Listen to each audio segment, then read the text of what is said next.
Hello everyone. Today I'm going to speak about Ring Ring by Abba, which was my second favourite song after SOS. And my first contact with Ring Ring was through the Ring Ring LP. And the version of Ring Ring on that LP is quite upbeat. It's in the key of A major, which is a very bright key, sort of a happy sounding key. And indeed the lyrics for Ring Ring, part of the lyrics are the happiest sound of them all.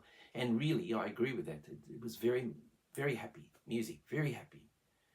And anyway, when the Best of Abba Bandstand TV special was first screened in Sydney, which ironically was 49 years ago today as I speak. It was screened in the evening 49 years ago today, and the version of Ring Ring they used in the TV special was that album version, the more up-tempo version in different key. Okay, so not long after that, for some reason I had never heard the 7-inch single version that was released on vinyl back then. In other words, the single. And I remember this very clearly. I was 2UE back then in Sydney was a top 40 station, and it was very early one morning, and it was back in the time when Gary O'Callaghan was on breakfast radio, and I turned the radio on and Ring Ring came on, and I couldn't believe what I was hearing. I thought, this is not what I heard on TV. This is not the same version. And it had saxophones in it that weren't in the LP version. It was obviously in a different key. It was in B flat major, very close to A major, actually one semitone apart. And yes, it was much slower. And I remember hearing Bjorn's vocals were very prominent, particularly in the B minor section of it. The part that goes, "Won't you please understand the need in me?" That was the Bjorn's verse was, and there was sort of an echo effect with it, and it was so evident. The wall of sound was just, for me, I couldn't believe it. I just thought, what? So then I looked into it a little bit, and Walton's of all time in Bankstown had a record store, so I went over there. The 7-inch single was there. I bought it home. I played it, and I played it over and over and over and over. I couldn't get enough of it. I couldn't get enough. I just loved the boogie bass in it. That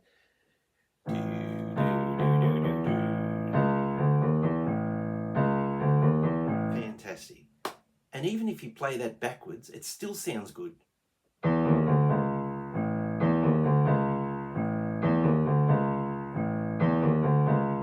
Amazing. Someone should write a hit using that. Maybe AI might do something like that. But there you go. Now, some interesting things about Ring Ring. I think it's probably the most recorded song that Abba did that was released, like in various versions. So, for example, we had the Australian LP version of it. We had the 7-inch remix, or the original mix of it from 1973, I suspect. Then we had the American-Canadian Atlantic Records version, which had saxophones in it, similar to the 7-inch version, but in different places and a different kind of little riff they were playing, which was interesting. Then we also had a Swedish version of Ring Ring, sung in Swedish. There was a version of it using the backing track in German. And later, when More Abba Gold was released, we even discovered there was a Spanish version of it. I just wish there had been a French version like they did with Waterloo. But anyway, that because I learned French at school and I love French. But apart from that, so that alone, there were so many different versions of it. And then there was a performance they did of Ring Ring live on the Tommy Cooper show, which was pretty amazing. And probably my biggest disappointment with their 1977 tour, at least in Australia, they never performed Ring on stage. And I remember I was actually at both Sydney concerts. I was earning money at that time, so I could afford to do it. I think the tickets were $8 or something. And a mate and I went out to the showground late in 1976, I think it was, and we bought our tickets for both shows. And at the time in 1977, I was studying a diploma in music education for high school, teaching music and English. And I had the good fortune to have Dr. Richard Gill as my professor, like a lecturer. And on the Thursday of the first day of the Abba concert, I had to make an excuse not to attend his lecture that day. I just said, I can't make it today. And the reason is because I had to meet up with a friend at the showground to hopefully wait outside the gates, or the roller doors they had for the showground at that time, to open, so we could race in and get the best seats possible, which a lot of other people had the same idea. But I feel bad that I had to miss that lecture that Dr. Richard Gill was giving. And he was a great guy. He did a lot for music in Australia, music education. And the irony was that when I went back to the conservatorium on the Monday, I was asking my colleagues what I'd missed on the Thursday and Friday, because I actually didn't even go in on the Friday, because that was the night of the second Sydney concert. So again, I just didn't want to get caught up in having to miss lectures and things, like make excuses and things like that. So I just had a sick day, just between you and I. And anyway, when we got into the arena, you know, it wasn't quite raining badly. There was very light rain, and we managed to get a seat close to the mixing desk. They had a huge mixing desk in the audience. It was maybe 20 rows back or something like that. So I thought to myself, oh, well, at least Frida might see us, because she said that they could see at least 30 rows from the stage, and we were a bit ahead of the mixing desk. So anyway, so then what happened then?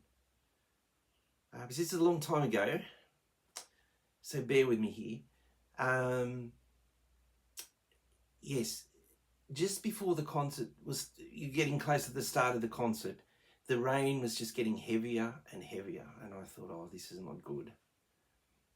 So my mate and I took off. We went up into the grandstand, which probably was the worst thing we could have done, because it was so far away from the stage. There was more rain between us and the stage, so the sound was more distorted, because the further you're away, you get the wind. And yeah, if only we had have stayed where we were. Anyway, we didn't. And the concert really was amazing.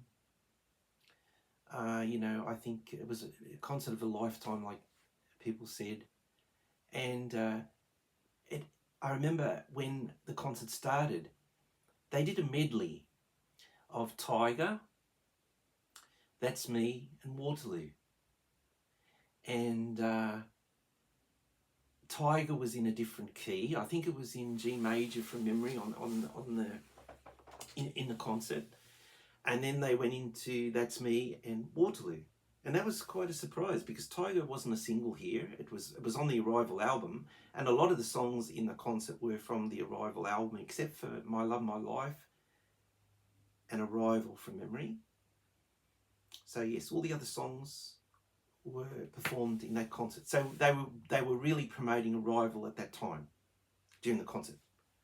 Plus they did a lot of other songs from the Abba album. They also treated us to a special song that they'd written called ABBA, and it was each of the four members of Abba got up on stage and they sang a verse about themselves, and it was quite humorous, some of the things that they sang. The lyrics are actually on YouTube, so I won't go into that here, but it was very clever, and it was quite tuneful, and they just had acoustic guitars playing. There was no other instruments, and it was really, really one of the highlights. One of the other things was Bjorn, I remember him thanking us all for coming to the concert, and he said because we'd been so wonderful to come that he was going to shake hands with everyone in the audience. And of course, I was 18 then, probably naive like most everyone else. We thought he really meant it. And then when he said, "Oh, that was a joke," everyone some people started to boo him. So I don't know if he regrets saying that. But the atmosphere was just amazing at the time. And then towards the end of the concert, of course, they did some new material, which was very brave because, I mean, a lot of the fan base were weenie boppers and teeny boppers and grandparents, and Abba just appealed to such a wide range of ages, and that was evident in the audience. It was like a big party. I can remember people even had their boom boxes there, and in the audience waiting for Abba to start, and they were playing Abba music, and people were singing, and they were doing the choreography, and it was just fantastic, the atmosphere. And then of course they did the 4-piece Girl with the Golden Hair musical, or mini musical as Benny likes to clarify that. And it was their first attempt at writing something theatrical. And of course the most famous song from that is probably The Girl with the Golden Hair, Thank You for the Music, because you hear that all the time. And then Frida did the second song. Terrible, I just can't remember. Anyway, then the final song was Get Off the Carousel. And I think many people were very disappointed that that wasn't included on their studio album that they released in 1978. I know I certainly was. And it's really hard to understand why it wasn't released on that album. It was so good. But anyway, that was the Abba concert. And I know I've digressed a little bit from Ring Ring here, but there is the reason is because, like I said, we were waiting for Ring Ring, for them to perform Ring Ring. I mean, they did all the big hits they had at the time, the big hit singles like Mamma Mia and SOS. And I Do. They didn't do Honey Honey, and I suspect that because of the wall of sound behind that would have been quite difficult to perform. Although they did have a string orchestra there, so they could have done it, I think. But maybe it was just they thought it was a bit old. Maybe they thought Ring Ring was too old too. But maybe they didn't realise that when Ring Ring was released in 73, it didn't have much impact on the charts in Australia. But when it was released, that's in 76, when Abba was really big, that it was a different story then. But yes, like I said, there were so many different versions of Ring Ring. Maybe that's what made it so interesting too. And I think Bjorn and Benny were criticised too by the Swedish radio actually rang them up when they sent off the Swedish version of Ring Ring to the radio station. And the way it was recorded is that the vocals were kind of blended into the backing track. So the voice was treated like a musical instrument, in other words, or just a part of the orchestration of Ring Ring. So you have this situation where the vocals aren't prominent like they are with most singers. The voice is prominent, and then you have your music in the background.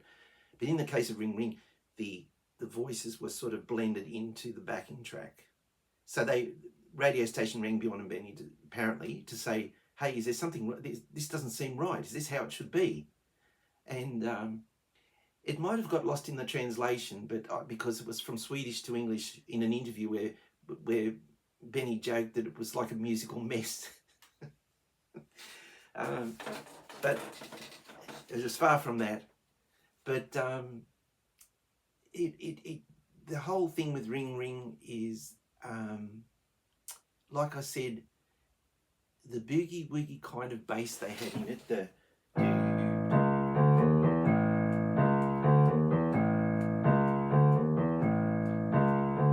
and then when you start to get after the 4 bars of the intro, they had this really interesting thing going on with the bass, where they sort of go.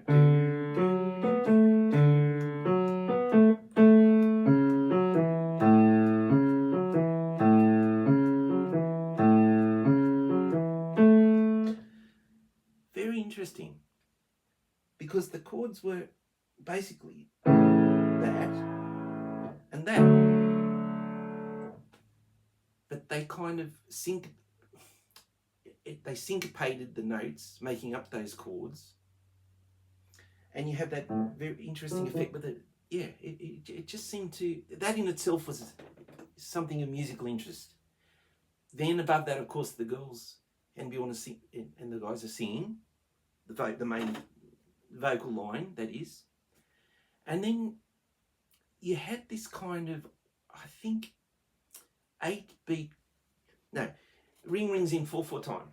So there's 4 beats in each, 4 crotchet beats in each bar. But there was a keyboard in, so it sounded like some type of organ or something, where they would sort of have this chord like this. 1, 2, 3, 4, 1, 2, 3, 4, 1, 2, 3, 4, 1, 2, 3, 4, 1, 2, 3, 4, 1, 2, 3, 4, 1, 2, 3, 4, 1. So it's like a pedal, a chordal pedal going through after every 8 beats. It'd go to virtually from that A major up to that. Okay. Now they did something similar with Honey Honey too. That same sort of chordal pedal goes through that as well. Maybe that's for another day to talk about. Honey Honey's, the backing track in that is just unbelievable. Okay, so you've got all that going on. Then you've got this kind of section where they go into B minor, and you can actually hear this sort of thing going on. More so in the album version than the single version. Okay, well, it's not as obvious there. But it's like this. If you listen carefully, you hear that. And it might sound like nothing much, but it all adds to the wall of sound that's going on. Then you have like in the live version they did on the Tommy Cooper show, you had Benny sort of doing this.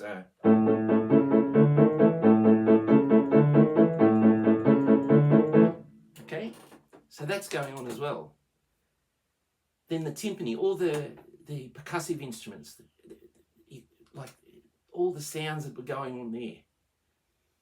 In fact, I remember seeing the expression, Benny was at a mixing desk, and it was some TV special, and they were talking about this wall of sound, and Benny was sliding up the slider controls on the mixing desk, adding all the instrumentation that's in Ring Ring. And when it got to the full sound, you could almost see that in his face. Like, it was just so, to me, so striking how he, the satisfaction, that sound. Just absolutely, bliss for a musician, I think. Of course, I don't want to sound condescending here, but I think it's the harsh reality. Most people with some musical training will tend to focus more on the musicians and the actual instruments, and really listen to them, as opposed to some people that are more interested in the lyrics. And that's fine. There's no problem with that. The lyrics, well, in the early songs with Bjorn Benny, it was more the sound of the words that they were interested in. And then Bjorn admitted later on that maybe the lyrics were more important than what they gave them credit for. But I was with that original, what Bjorn and Benny were doing, that the sound of the lyrics had a big role in the thing. It didn't so much matter about the meaning of the lyrics. It was the focus was still on the music. But of course, if you can get the lyrics more, to mean something as well, then that's an added bonus, isn't it? But if you were just listening to music solely for the lyrics, well, then why? Maybe my thought would be, well, read poetry. If you want complex lyrics, read poetry. But if you can get the lyrics to fit with the music, and that's not easy to do, then added bonus. But yeah, I think those early years of ABBA, the music was all about having a good time. And even the little kids in the movie picked up on that. It just has a sound that you're happy. And even though some of the meaning behind some of the lyrics were quite, this is the other thing, the irony that some of the lyrics were quite sad, but at the same time, it sounded happy. Yeah, it's something uniquely Swedish, I think, that melancholy or whatever they call it. So then getting back to Ring Ring, you have that wonderful bass syncopated part where the girls sort of doing please forgive me and forget and all that sort of stuff. So again, seeing them perform it visually, with the choreography they did for it, it just seemed to match the music really well too, like the turning, the frontal shots, then the angled shots, or then the girls would be sort of back to back, and then they do this, and then it was all visually and orally like a delight. You got all this stuff going on. And like I said in the other video, you have to put all that in the context of the time. Music in Australia at that time, most of the music was American, English. We were starting to hear a bit more Australian songs, but music from Sweden, from Europe, hardly ever heard anything. There were a couple of hits though, back in the 60s from Europe, of course, but we'd never really heard of a group from Sweden before. And that again, that all added to the whole thing, I guess, the whole music thing. But it was interesting. I have the sheet music from years ago for Ring Ring when it was available from Ivan Mogul, who I don't think they're in business anymore even. And of course, it was back in the time when ABBA were on RCA Records.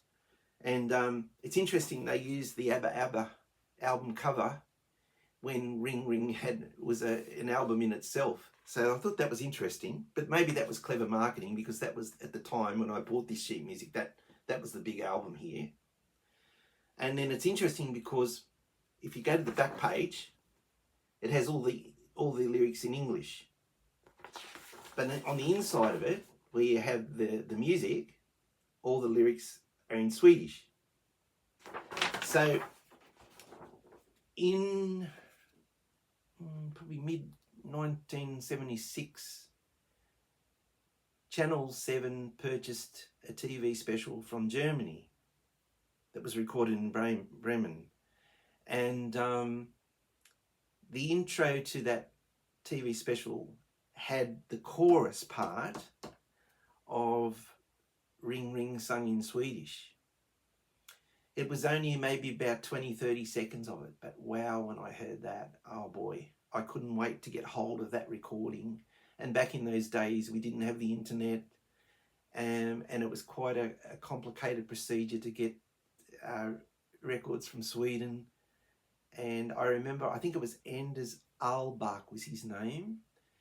And I can't remember how I found his name. It might have been through the fan club or something.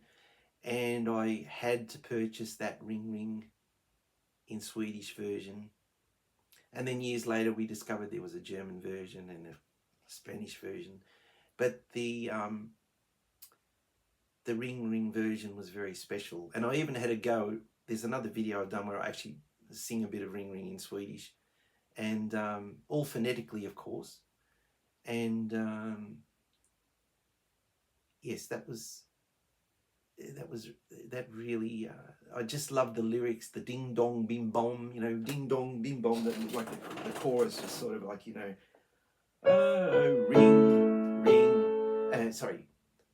ring, ring, bara du slog en signal, ring, ring, tills att den är satt total, ring, ring, skingredden oro som mal, om jag fick en signal tog jag ett språng, jag tog jag där en boll, ding dong bing bong. And actually I have a Danish friend, and I actually asked her, it was my singing pretty close to the Swedish, and she said yes. I hope so, but she might have just been nice to me, but that was funny. And what else about Ring Ring can I tell you? Oh, of course, when the song was first written, it was written in Swedish. The lyrics were written in Swedish. And from what I can gather, Bjorn and Benny were trying to tweak. I mean, they were trying to write an English version, the English lyrics for the song. And they were having a bit of a struggle to do that at the time. So they managed to get in touch with Neil Sedaka. And Neil Sedaka is a great songwriter and performer in his own right. And I've got a lot of respect for what he's done too in his time. And anyway, from what I can understand, Neil Sedaka and Phil Cody worked on or tweaked the English lyrics that Bjorn and Benny had come up with, and Stig, because Stig, at that stage, Stig was also involved, their manager was involved with writing lyrics and coming up with song titles, very catchy song titles. And there is something, every song where Stig is involved with, seemed to me that it just has that extra something that appeals to my like of Abba. And again, like, I am biased. I really like the earlier part of their career, and their pre-Abba stuff more so than the later stuff. I don't dislike the later stuff is great. I listen to it, I like it, but in terms of playing it often, no way. I still go back to the early stuff, because I think they were really trying so hard to get known. And it's evident they put so much work into those backing tracks of those early songs and the vocals, and you know, it's just beyond belief, the patience that they must have had to do that, to go back and re-record and then re-record another overdub and another overdub and another overdub, you know. So, and a lot of that wasn't happening with the later songs. They were becoming more and more minimalist. There was less instrumentation. There was more focus maybe on the lyrics. You know, Bjorn was writing more elaborate lyrics, as they said, and that's fine. But yeah, I still like that stuff, but no, this early stuff, it's just, to me, there's no comparison. In terms of the music, with Abba's early songs, the backing tracks have a bit of meat in them. There's a bit, like I said before in the other video, you can be doing something and be listening to something of Abba, particularly the earlier stuff, and you'll hear something. There'll be an instrument you didn't hear before, or you just say, oh, I never noticed that before. And that went on for years and years after those records were released. Not so much now. I think I know just about every part of the song back to front, and now we have the luxury today where people have actually used filters and things to take the vocals out, or to separate the vocals, or on YouTube there's a whole plethora of stuff on there. Audrey Boss or something? Anyway, he or she's done some excellent work on separating the sound from the vocals, so you can just hear the vocals, or you can just isolate the instruments, and then you start to get an idea. Hang on, this is not just simple stuff that people, you know, a lot of people wrote Abba off years ago, and I think very unfairly. But clearly, if the music's still selling 50 years on, much like Bach's music still being played from years, like that's, what, 300 years ago, whatever, it must have something. Even Molly Meldrum, I think, said that once. You know, with the classical music, it must have something if it's stuck around. Otherwise, it wouldn't have stuck around. And so all that comes into it as well. And I actually went to see Neil Sedaka at the Sydney Opera House, and it was before my daughter was born, so it must be at least maybe 13, 14 years ago. He did a concert at the Opera House. And it was sort of about, it was chronological about his career. And he even acknowledged Abba, mentioned how he'd contributed, like tweaked the lyrics for them, because they were struggling with the English back then, to put it to get it to fit the melody. And I think he even played a little bit of Ring Ring and sang it. I just can't remember now exactly. But it was great that he acknowledged it, and he got a big applause for it too. Because obviously, Australians do love, generally speaking, most Australians like Abba, and they were really big here, and we kind of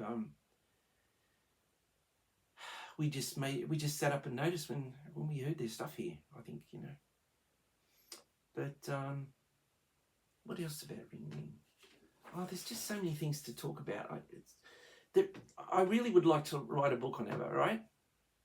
But I don't think it's going to happen. I don't see where I'm going to get the time to sit down and focus and do it because of my job and everything. So I think this might be the next best thing. If it's better than nothing. If I do maybe some more of these recordings, if you guys are finding them entertaining and enjoying them more, please let me know, and I'll do some more when I can. But I think that was the main thing today. Ring Ring was the thing I want to talk about most. But actually, just related to Ring Ring is back in those early years. I'll just pick Honey Honey for example. If you listen to the bass part in Honey Honey, which goes,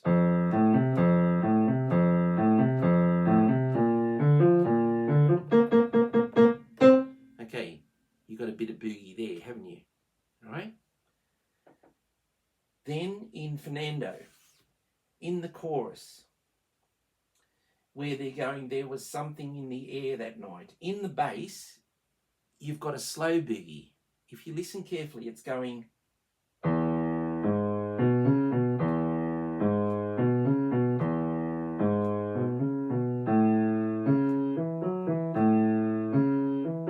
Isn't that interesting? And then also in Nina Pretty Ballerina, which wasn't kind of a hit in Australia, but it was on the best of ABBA at that time.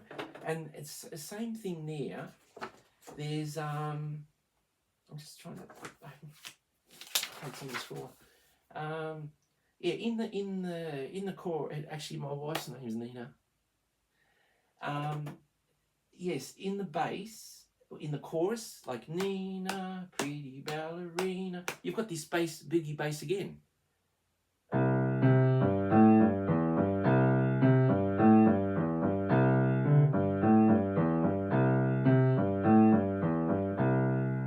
Interesting. And there's one other one that's sort of wasn't a big hit here either, but Bang a Boomerang. What's that? The bass in that is sort of got a bit of boogie too, a different pattern though. Oh,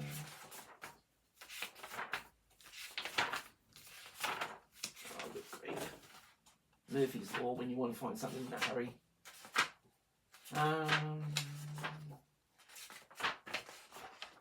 Here we go. Okay, so in that you've got this.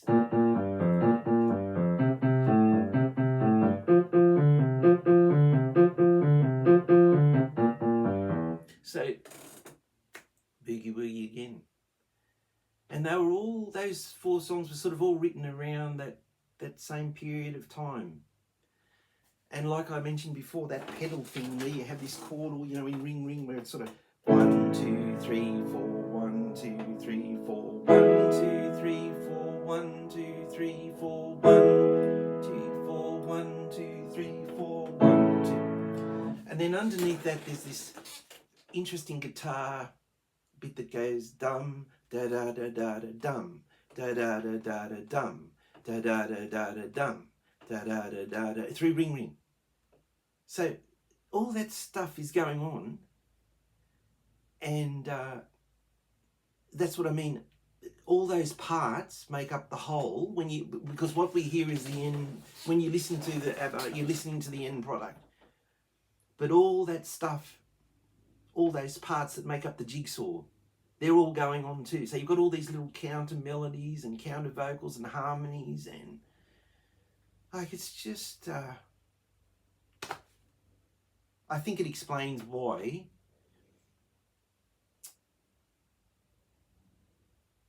my interest has been sustained in them for so long. I mean, I don't just listen to Abba. Most of my training was art music. My early years were pop instrumentals. Before that, my parents had a pianola. So a lot of, and they were elderly too, so a lot of the music they were playing was either like light operettas, or like the Student Prince, for example, or the Gypsy Princess, or Johann Strauss waltzes. I'd hear a lot of that in the house. There, like for example, I never really got to see Countdown, because back then we only had one TV, and the news was on when Countdown was on I think it was on Channel 9, and my parents always wanted to watch that, so we didn't have video recorders back then in those early days, so I didn't get to see Countdown. So I never really saw the Mamma Mia clip that apparently a lot of people got hooked on when they saw that. But for some reason that was elusive for me for years. I never saw it. I just never come across it. And like I said, we didn't have video recorders. I think a lot of those early hits, they weren't even available on video originally. Or if they were, the video compilers tended to just show excerpts of the songs. Like for example, I think I remember writing to Virgin Music, because they released, was it the Abba biography? I think it was the Abba biography, and they only showed part of Fernando and one of the other songs that I really liked. They just showed was it Ring Ring? Could have been Ring Ring. Yeah. And they had the full length of Dancing Queen and all the later stuff, but the early songs, they seem to chop them short, or I don't know if anyone else noticed that. But anyway, I wrote to Virgin and I told them, and then you might notice if you do have that video, for Australia anyway, because they had advertised on the box that they were full-length clips, and I disputed that. I wrote to them, I said, they're not full-length, because you don't even play Fernando in full. So then I noticed in the later copies, they put some sort of ink over the full-length clip scene. It was something like that. But, yeah, no, I was just, I don't know. I think if I was going to write a pop song, I'd be trying to write it in that same style and using that same principle.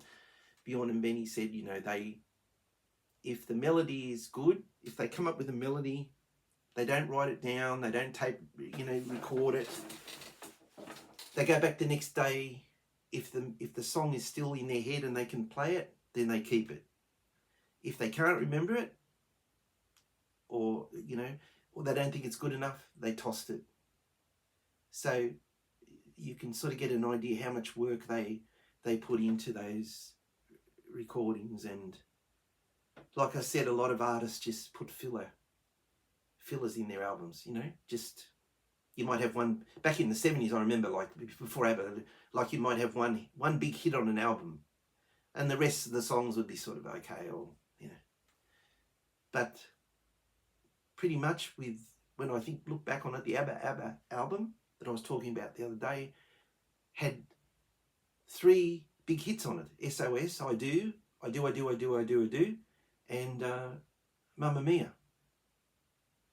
And then with the Waterloo album, you had Waterloo was a big hit, and you had Honey Honey, and Dance, probably While the Music Still Goes On. That was on their Best of Abba album. And then if you even go back further to Ring Ring, you had obviously the title track Ring Ring, which is when I think that was sort of a turning point, that sound that they latched onto there. But then you had Here's Your Brother and Nina Pretty Ballerina and possibly I Am Just a Girl. They were pretty good songs. And of course with Arrival, we had Dancing Queen, Knowing Me, Knowing You, Money, Money, Money.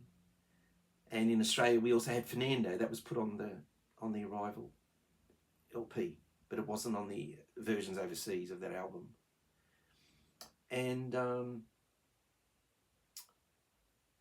just on Fernando, I often wish they had have put the Musikladen German backing track version on one of their albums, because of the added piano dubbing in it that you don't hear on the promo clip, the Round the Fire, in the firelight, because possibly perhaps they didn't put the piano in because they had guitar, and you wouldn't actually have a piano around a campfire, I imagine. So maybe that's why they did that. And what was the other thing they did? Oh yeah, I hope in 2027 they might release the live version of Tiger from the movie soundtrack on a special edition single, because I think that was such a great version of Tiger compared to the album version. The album version sounds a little bit not as hasn't got as much impact as that live version. I mean, it was obviously recorded and dubbed, but it's it's really a great version of Tiger. And yeah, I think that'd be great if they did that. But anyway, might finish there. I hope you found this video enjoyable too. If so, give me the thumbs up. Thank you. Bye.